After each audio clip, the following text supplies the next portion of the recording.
ஒரு காலத்தில் இந்தியா தனது பாதுகாப்பு தேவைகளுக்காக வெளிநாடுகளை நம்பிய நாடாக இருந்தது. நவீன போர் விமானங்கள், ஏவுகணைகள், பாதுகாப்பு உபகரணங்கள் என பலவற்றை இறக்குமதி செய்து கொண்டிருந்த இந்தியா இன்று உலக நாடுகளே வரிசையில் நின்று வாங்க விரும்பும் ஆயுத உற்பத்தி சக்தியாக உருவெடுத்து வருவது வரலாற்று சிறப்புமிக்க மாற்றமாக பார்க்கப்படுகிறது. அந்த மாற்றத்தின் புதிய அடையாளமாக சுமார் 5800 கோடி ரூபாய் மதிப்பில் இந்தியாவின் பிரம்மோஸ் சூப்பர்சோனிக் ஏவுகணைகளை வாங்க வியட்நாம் தயாராக இருப்பதாக வெளியாகியிருக்கும் தகவல் பெரும் கவனத்தை ஈர்த்துள்ளது.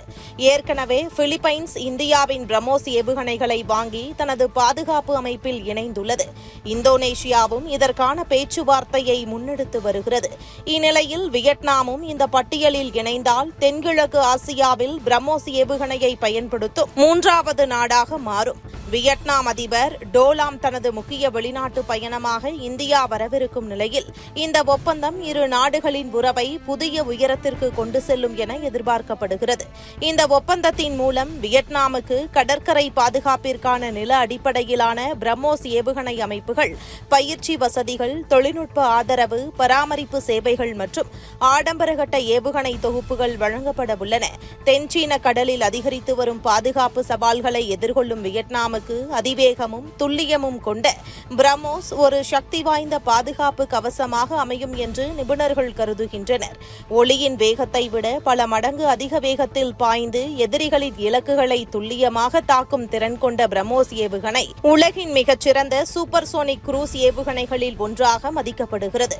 பிரதமர் நரேந்திர மோடியின் தலைமையில் பாதுகாப்பு துறையில் மேற்கொள்ளப்பட்ட சீர்திருத்தங்கள், மேக் இன் இந்தியா மற்றும் ஆத்ம நிர்பர் பாரத் போன்ற முயற்சிகள் இன்று கண்கூடாக பலனளித்து வருகின்றன. ஆயுதங்களை வாங்கும் நாடாக மட்டுமே இருந்த இந்தியா இன்று ஆயுதங்களை வடிவமைத்து தயாரித்து உலக சந்தையில் விற்பனை செய்யும் நாடாகவும் உயர்ந்துள்ளது. பாதுகாப்பு ஏற்றுமதி தொடர்ந்து புதிய சாதனைகளை படைத்து வரும் நிலையில் இந்திய தயாரிப்புகளுக்கு உலகளவில் உருவாகியுள்ள நம்பிக்கை நாட்டின் வளர்ச்சிப் பாதையை மேலும் வலுப்படுத்துகிறது. வெளிநாடுகளின் ஆயுத பட்டியலை நோக்கி காத்திருந்த இந்தியா இன்று உலக நாடுகளின் ஆயுத கொள்முதல் பட்டியலில் முன்னணியில் இடம் பிடித்திருப்பது புதிய இந்தியாவின் சக்தியையும் தன்னம்பிக்கையையும் உலகுக்கு உணர்த்தும் பெருமை மிகு தருணமாகும். மோடி தலைமையிலான புதிய இந்தியா பாதுகாப்பில் தன்னிறைவு அடைந்ததோடு மட்டுமல்லாமல் உலக பாதுகாப்பு சந்தையில் நம்பிக்கைக்குரிய ஆயுத விற்பனையாளராகவும் வலுவாக கால் பதித்து வருவது மறுக்க முடியாத உண்மையாகும்.